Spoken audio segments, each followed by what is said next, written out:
పల్నాడు జిల్లా YouTube news channels of journalist association Andhra Pradesh రాష్ట్ర వ్యవస్థాపక అధ్యక్షుడు గుండారెడ్డి మల్లికార్జున రెడ్డి, రాష్ట్ర జనరల్ సెక్రటరీ వల్లూరు మధుసూదన్ రావు వారి ఆదేశాల మేరకు పల్నాడు జిల్లా కమిటీ నాయకత్వం ఆధ్వర్యంలో పెదకూరపాడు ఎమ్మెల్యే భాష్యం ప్రవీణ్ కి యూట్యూబ్ ఛానల్స్ జర్నలిస్ట్ వాళ్ళ యొక్క విన్నపం కూడా ఇక్కడికి వచ్చింది. మా శాసనసభ్యులు కూడా అది వారి సంతకాలు కూడా తీసుకొని దానికి ఏం చేయాలనే దాని మీద కూడా ఒకసారి ఆలోచిస్తాం. అదేవిధంగా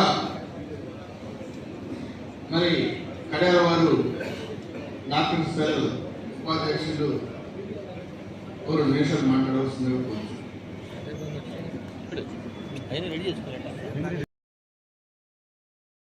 పల్నాడు జిల్లా తెలుగుదేశం పార్టీ అధ్యక్షులు కొమ్మలపాటి శ్రీధర్ కి, ప్రభుత్వ చీఫ్ విప్ వినుకొండ శాసనసభ్యులు జీవి ఆంజనేయులకి, గురజాల ఎమ్మెల్యే ఎరపతినేని శ్రీనివాసరావుకి, నరసరావుపేట ఎమ్మెల్యే డాక్టర్ జదలవాడ అరవింద్ బాబుకి, మార్చాల ఎమ్మెల్యే జూలకంటి బ్రహ్మారెడ్డికి, పల్నాడు జిల్లా టీడీపీ అధ్యక్షులు కొమ్మలపాటి శ్రీధర్ కి, యూట్యూబ్ న్యూస్ ఛానల్స్ జర్నలిస్టుల సమస్యలపై పల్నాడు జిల్లాలో పలు నియోజకవర్గాల ఎమ్మెల్యేలకు, టీడీపీ పార్టీ జిల్లా అధ్యక్షులకు మెమోరాండం ఇవ్వడం జరిగింది.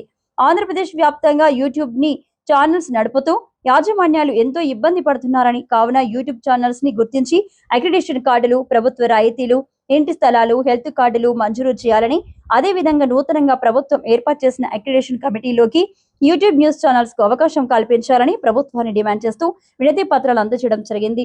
ఈ కార్యక్రమంలో పల్నాడు జిల్లా యూట్యూబ్ న్యూస్ ఛానల్స్ పల్నాడు జిల్లా కమిటీ సభ్యులు, జిల్లా ప్రెసిడెంట్, వైస్ ప్రెసిడెంట్, రాష్ట్ర ఆర్గనైజింగ్ సెక్రటరీ అనిల్ కుమార్, జిల్లా ప్రెసిడెంట్ షాహిద్, పలువురు జిల్లా సభ్యులు పాల్గొన్నారు.